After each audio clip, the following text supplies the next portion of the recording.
Alors, à quelle étape le runner est quand il vient te consulter? Est-il prêt à vivre sa relation avec lui? Alors, il vient...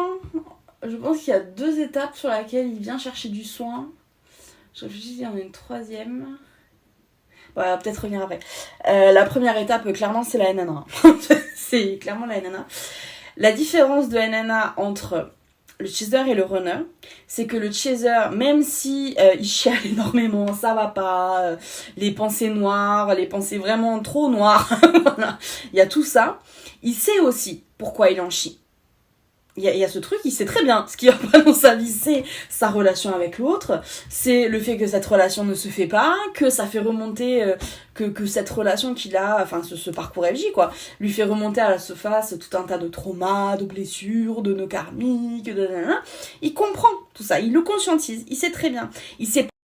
Le chaser sait pas vraiment quoi faire avec ça, il sait pas comment soigner ça une bonne fois pour toutes, il galère avec ça, mais il comprend d'où ça vient, d'accord? La NNA du runner, elle est bien plus floue et il ressent autant, peut-être même plus, j'ai envie de dire, il ressent autant, il y a une espèce de flot de larmes incessant qui prend vraiment possession de son corps, de son cœur, de sa tête, enfin, ça coule, ça coule. La NNA du runner, c'est un flot de larmes ininterrompu où les raisons de cette tristesse, de cette détresse, objectivement, ils sont assez obscurs. Et le runner, il comprend pas pourquoi il est en NNA. Il veut que ça s'arrête. Il dit, mais le runner en NNA se raccroche à ce qu'il a connu en disant, mais il y a quelques mois, ça allait encore très bien. Je comprends pas pourquoi ce qui s'est passé dans ma vie. Ce qui s'est passé dans ma vie me cause du tort à ce point-là. Pourquoi je pleure? J'en sais rien. Je n'y arrive pas. J'arrive plus à travailler. J'arrive plus à être bien dans ma vie sociale. Je comprends pas. Je pleure. Donc, ils vont appeler, raison numéro 1, pour Emma. 1, explique-moi pourquoi je pleure. 2, fais en sorte que j'arrête de pleurer. Voilà. Donc là, le soin que moi je fais dans les runners à NNA, c'est pas... de faire ce qu'il me demande parce que c'est pas ça qu'il faut faire. Enfin, moi je pense que c'est pas ça qu'il faut faire. Le renard il est en NNA parce que faut imaginer le lien FJ si vous voulez comme une corde avec 2 jeux de mousquetons. Genre chaque FJ a une petite corde avec 2 mousquetons, ok? Et en fait elles sont chevauchées, elles sont comme ça. Et on déplace comme ça. Donc il y en a toujours un qui va être derrière, plutôt derrière, et un qui sera toujours plutôt devant. Le renard qui est en NNA, faut imaginer la corde, c'est lui. C'est celui qui est le plus qui est le plus derrière, qui est le plus à la ramasse. Et au lieu d'être tranquillement comme ça, avec le mousqueton qui navigue comme ça, le chaser, il est en train de kiffer sa life. Et ce qu'il fait, c'est qu'en fait, il est en train de pousser comme ça. Et il tire de plus en plus loin. Et là, il y a cette partie de l'énergie qui est là, qui est en train de... Ah non, mais je veux pas. Qu'est-ce que tu me fais faire? Voilà. Donc, c'est la grande détresse. Donc, c'est le grand désarroi parce que le chaser, là, ici, il pousse comme ça. Et le runner, lui, qui a peur, il tire dans l'autre sens. Donc, du coup, comme c'est lui qui est derrière, bah, c'est lui qui prend. Donc, moi, le soin que je fais dans ces cas-là, c'est de calmer ce jeu de mousqueton, c'est de remettre tout le monde comme ça, c'est-à-dire toi, tu reviens un peu vers ton runner, et toi, runner, tu te recentres un peu vers ton lien FJ. Alors là, faut surtout pas leur parler du chaser en tant que particulier. Faut les remettre dans l'énergie du lien FJ. C'est-à-dire, ce lien FJ, c'est un truc que tu possèdes, on va dire, à 50%. Tu le partages avec ton autre. Vous êtes en coloc. Donc, si vous êtes en coloc, tu peux l'utiliser d'une certaine manière. Donc, en gros, je vais déjà le ramener un petit peu plus à la maison. On va le pousser un petit peu. Parce que de toute façon, ces larmes qu'il sort, il faut qu'il les sorte. Donc le soin que je vais faire, c'est pas forcément d'arrêter ces larmes, c'est qu'elles sortent dans un cadre qui, en termes de santé mentale, est un petit peu plus, je peux pas dire bienveillant, mais un tout petit peu plus doux. Et qui va leur donner ce sentiment de maîtriser un peu plus. Donc en général, ce soin que je fais là, je reçois quelques jours après un texto qui me dit « Bon, je chiale toujours, mais c'est ok ». voilà, je sens que je gère, enfin voilà, il y a ce côté de je peux faire, le processus d'épuration est totalement enclenché et il se fait et c'est ok, il n'y a rien qui le gêne, mais on est, au lieu d'être dans une énergie où on subit, j'essaie de shifter un peu leur énergie pour que ça rentre dans, en fait, je suis en train de travailler. Et c'est ok de travailler, c'est ok de fournir un effort. Voilà, je comprends que ça fait partie du jeu et c'est ok pour moi de faire cette partie-là. Donc, même s'ils sont toujours en train d'en chier, c'est dans une... Ouais, c'est dans une espèce de bulle un peu protégée où je dis, bon, je sais pourquoi je fais ça. Et ça, c'est la grande différence quand ils appellent en mode comme ça. Et bon, je sens qu'il faut que je travaille, je vais passer ça, je vais travailler bien. Et comme ça, vite, j'en entendrai plus parler. Donc ça, c'est super. Voilà. Ça, c'était la première raison. La seconde raison, c'est justement, on en parlait juste un petit peu avant, c'est la question matérielle. Le runner qui commence à être coincé dans son impasse matérielle, à savoir, il commence à faire le constat de tout ce qu'il a investi comme effort, comme travail, comme souplesse dans ses liens sociaux, dans son entourage, avec sa famille, tout ça, et toute cette souplesse ou cette stratégie ou tous ces choix aussi dans lesquels il a un petit peu laissé de lui, mais il a fait ses choix, il a fait ses compromis là parce qu'il avait une idée précise de ce qu'il voulait pour lui-même et c'était ça et rien d'autre. Là, il arrive au constat que tout cet objectif qu'il avait, tout ce truc-là, vous voyez, toute cette nébuleuse-là comme ça, concrètement, elle paie pas. Concrètement, les résultats sont pas là. Et il y a une saveur de stérilité, de terrain vraiment aigre qui sort de ça. Et là, il est franchement, là, à ce moment-là, le runner, il est perdu. Il est perdu parce qu'il n'arrive pas à conscientiser que tous ses choix émanaient d'une place énergétique qui était franchement pas sexy. Et pourquoi, après tant d'efforts, ça donne rien. Ça, c'est un tout pour lui, c'est de la science-fiction. C'est, je me suis tellement donné, mais tellement donné, quoi. J'ai donné de ma personne, de ma sueur, etc. Pourquoi ça paie pas, quoi. Il y a vraiment ce constat terrible pour lui de je suis perdu parce que là j'ai investi X années, ça n'a mené mais alors nulle part, ou ce que j'en ai récolté franchement c'est pas à la hauteur. Et du coup, qu'est-ce qui va se passer dans les 2 prochaines années, 5 prochaines années, 10 prochaines années? Je suis censée continuer comment en fait? Je suis censée faire quoi? Parce que j'ai tellement investi que, enfin, vous voyez, il y a ce côté de et alors du coup ils appellent en me disant mais c'est quoi le chemin en fait? Je suis censée aller où en fait? Donc c'est pas du tout encore, on est encore pas dans une dynamique de il en est où mon teaser? C'est encore un type de consultation qui est très orienté vers lui-même, mais tant mieux, super, parlons, faisons conscientiser, faisons remonter des choses à la surface, très bien. Mais là, le chaser, il est toujours pas dans le bail, on va dire, il comprend pas pourquoi, voilà. Quand il dans ces étapes-là, il m'en parle un petit peu en disant, oui, bon, écoute, il fait sa vie, c'est bon, il a l'air heureux, mais moi, professionnellement, je suis censée faire quoi? Oui, donc il y a encore l'amnésie qui est encore bien, bien dur là, bien, comme, comme ça qui est encore là. Donc voilà, ça c'est une étape où on va décanter sur qu'est-ce qu'ils sont censés faire dans les années à venir, quels sont les vœux qui les empêchent d'avancer correctement, parce qu'il faut savoir que l'énergie runner, elle est très souvent sclérosée. Je peux pas vous la décrire autrement que comme ça. Elle est vraiment sclérosée de plein de vœux, de plein d'énergie, de plein de faiblesses dégueulasses qu'ils viennent justement épurer à travers le fait que leurs projets, leur situation matérielle justement n'aboutissent pas. Dans les énergies runner, il y a tellement souvent des énergies de vol, de soumission, enfin vraiment des choses assez perverses comme ça. Qu'est-ce qu'il peut y avoir d'autre d'abus, des fois il y a des choses vraiment pas dingues d'agression sexuelle, de choses comme ça. On peut aller fouiller des choses vraiment pas dingues. Donc du coup, sa situation à lui va venir essayer d'épurer une grosse partie de ce package, vous voyez. Par exemple, quelqu'un qui a des énergies de vol peut très facilement quelque part commencer à péter plus haut que son cul, c'est-à-dire non mais moi si avant j'étais Aladdin par exemple, là Aladdin et les 1000 voleurs, là dans cette vie-ci je serai roi. Sauf que comme son énergie reste attachée en fait à la dette karmique de son époque Aladdin, et qu'il a appris avec cette énergie Aladdin beaucoup d'habitudes, de réflexes, de réactions vraiment qui pour lui sont vraiment très habituelles, c'est ça qu'il va essayer de devenir roi en gardant cette énergie d'Aladin. Donc du coup, ce qu'il va essayer de faire, quand je dis devenir roi, ça veut dire être très propre, être très digne, avoir une place qui lui revient de droit, enfin vous voyez, un truc très carré, très comme ça.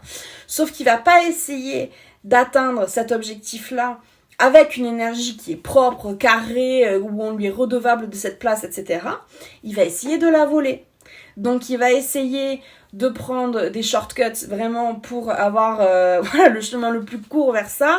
Donc il va continuer à taper des trucs, il va continuer à essayer de faire des négociations, des compromis un peu scabreux. Souvent, ça passe par la tierce qui, par exemple, récemment en consultation, j'ai eu le cas d'un runner marié avec quelqu'un de très bonne famille, vous voyez. Donc voilà, je me mets à côté de toi, comme ça, je pompe toute ton énergie très royale, très tradi, très clean, très cadrée, très rigide aussi, mais ça n'est pas la sienne. Je viens juste la prendre comme ça. Donc il va continuer de naviguer vers son objectif, qui quelque part est un bon objectif. Be a king, yes please. Le problème, c'est qu'il va essayer de le faire avec son énergie d'Aladin. Donc ça, il arrive en consultation à ce moment-là, où moi je lui dis, Aladin, tu déposes ta lampe avec ton génie, t'arrêtes de frotter l'argenterie, ça ne marche pas. Si tu veux devenir roi, faut repartir aux bases. Et comment tu récupères l'amour d'un peuple entier, c'est en étant ultra humain, ultra clair, ultra honnête.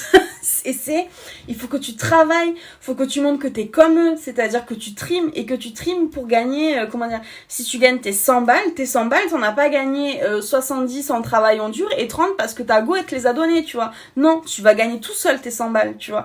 Donc faut retrouver cette énergie de charbonneur, vraiment. Mais si c'est ça ton objectif d'être roi, c'est ça qu'il faut que tu fasses. Et souvent, en face, on a un chaser qui va complètement aller dans cette dynamique de faut que t'ailles charbonner, mon gars. C'est...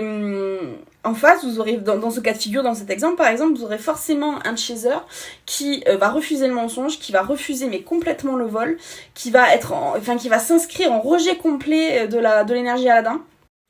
Parce que l'objectif de la réunion, ou de tout état proche de la réunion, c'est pas que cette énergie hyper d'Aladin comme ça puisse continuer à vivre, et cette fois-ci avec le chaser. Il faut qu'elle s'arrête vraiment. Donc là, dans ces cas-là, le runner pourra pas toucher son chaser concrètement, enfin le toucher genre ding ding ding réunion, vous voyez, tant qu'il aura pas épuré cette énergie de vol. Et cette énergie de vol, ça veut dire qu'à un moment donné, tout ce qu'il a réussi à amasser sur les 100 balles, les fameux 30 qu'il a tapé à côté, comparé aux 70 qui lui appartenaient, je peux vous promettre que ces 30, à un moment donné, ils se tirent. Ils se cassent. Ils se cassent avec la tierce. Il y a un drame qui fait qu'il va devoir lâcher toute la thune qu'il a engrangée de façon un peu crade, vous voyez. Donc c'est ce genre de configuration qu'on peut trouver. Donc vous voyez, c'est pas très amoureux. C'est pas très romantique. C'est très émotionnel. En termes de santé mentale, c'est très chaud dans ces moments-là parce qu'ils sont foncièrement perdus. Mais en termes énergétiques, j'ai envie de dire, on est beaucoup plus proche du business plan que de la thérapie de couple. Clairement. Clairement, voilà. Donc ça, c'était la deuxième raison. Et la troisième raison, ça, évidemment, mon Dieu, Emma, voilà. C'est le renard qui est prêt, ça y est, il est mûr. Et il veut écrire à son chaser, il veut se présenter à son chaser parce qu'en fait, ça y est, il a conscientisé tout ça, il a conscientisé le fait qu'il n'avait plus le choix, ça y est, il est au bout de l'impasse du parcours, il conscientise qu'il va falloir sérieusement travailler vers son chaser désormais, en ayant son chaser en ligne de mire comme ça, mais le chaser il est vénère, donc il m'appelle en mode tu peux l'attendrir s'il te plaît, tu mets un petit coup, vous savez là, comme les escalopes milanaises là, mais oui, genre pas comme ça, c'est bien tendre. Je peux croquer dedans. Donc ça, ce sont des consultations qui vont énormément tourner autour des sentiments de culpabilité, de honte, d'assumer ce que j'ai fait, comment je tourne ça d'une façon constructive, sans rentrer dans la victimisation, sans rentrer dans l'accusation, sans lui donner une énergie où il me doit quelque chose, parce que clairement il me doit rien. Comment je peux réactiver le lien sans faire appel en fait à tout ce qui s'est passé avant, parce que j'ai compris que avant en fait j'avais une vision de ce qui s'est passé entre nous qui était quasi romancée, qui était quasi fictive, parce qu'en fait je le vivais avec le déni, avec mon amnésie. Aujourd'hui je ne suis plus amnésique et quelque part je ne sais pas ce qui s'est passé, c'est-à-dire je sais bien qu'il s'est passé des choses, mais je ne peux même pas me faire confiance parce que je sais que clairement j'étais pas en phase quoi. Soit c'était du déni pur et dur et quelque part il y avait pas autre chose à chercher, que franchement à l'instant T je me rendais pas compte clairement. Aujourd'hui je me rends compte et je me rends compte que j'étais dans le déni amnésique, voilà, clairement. Et ça peut être aussi des questions d'addiction où rétrospectivement le runner se rend compte que dans les grandes étapes du parcours, dans les grands événements du parcours, il n'était pas dans une vision qui était claire parce qu'il était sous substance, donc forcément ça l'a poussé à voir les choses de façon beaucoup plus dramatique, de façon beaucoup moins ancrée, beaucoup plus sanguin. Donc il y a ce côté où clairement il a perdu le contrôle parce que la substance lui faisait perdre le contrôle. Il peut y avoir aussi des tierces qui ont manipulé sa vision, qui ont manipulé sa pensée en travestissant en fait ce qu'aurait pu dire le chaser, c'est-à-dire que quand le runner s'est tourné en fait vers les tierces, au lieu d'avoir une tierce qui va essayer de temporiser la situation, au contraire, elle va venir l'alimenter. À base de, tu vois bien que c'est ton chaser qui te pose des problèmes, t'es encore en train de t'engueuler avec lui, franchement tu te poses pas des questions, regarde, vous voyez jamais, pourquoi on te prend la tête alors que vous voyez jamais, ou mais vous êtes pas en couple, pourquoi cette personne te prend la tête alors que vous êtes pas en couple, enfin ouais. En gros, il peut dire tout un tas de trucs qui, sur le papier, objectivement, sont pas complètement faux. En tout cas, sont complètement ouverts à interprétation. Vous pouvez être sûr que là, dans ce cas précis, la tierce va choisir une interprétation qui sera pas du tout positive, ni constructive. Au contraire, elle va venir alimenter le déni, alimenter l'amnésie du runner, pour continuer de le manipuler tranquillement en disant, tu vois, ton chaser il est pas bien, mais moi par contre, tu vois, je suis là, je suis à côté de toi, je t'écoute, moi je te cause pas de problème, moi je suis doux avec toi, blablabli, blablabla.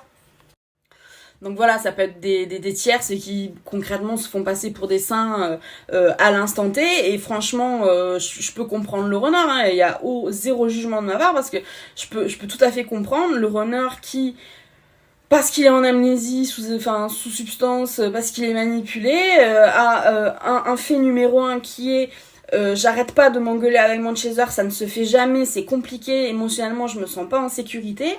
Et de l'autre côté, la tierce qui est absolument adorable et qui est là en train de lui faire des câlins.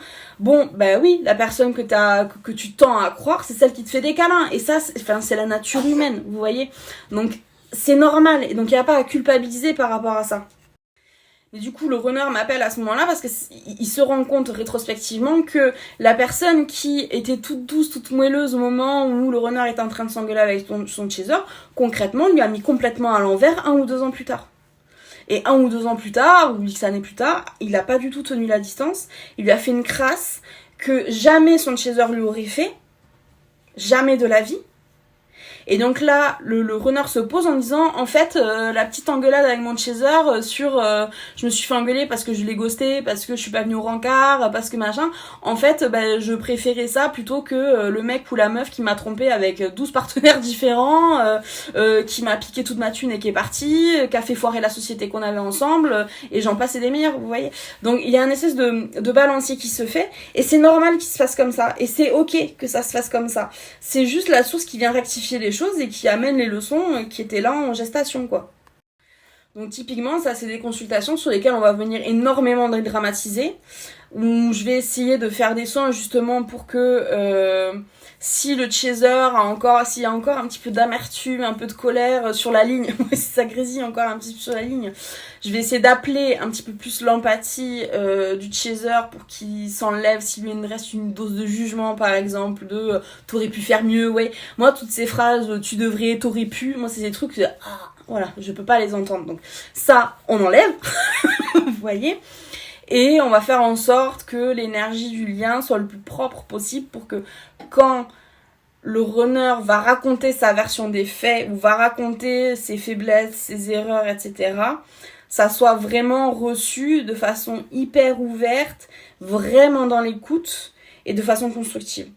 Donc voilà, là, mon job, c'est vraiment de faciliter quelque part la réunion en savonnant la pente au maximum. Après, c'est pas moi qui aurai la discussion avec leur chaser, c'est eux qui devront la mener. Donc après, c'est votre responsabilité de faire ça correctement. Moi, je vous donne le max de tips que je peux faire, je vous savonne la pente. Après, ce que vous faites à l'instant T, ça, Inch'Allah. Je peux pas faire pour vous. Donc voilà comment ils consultent les runners.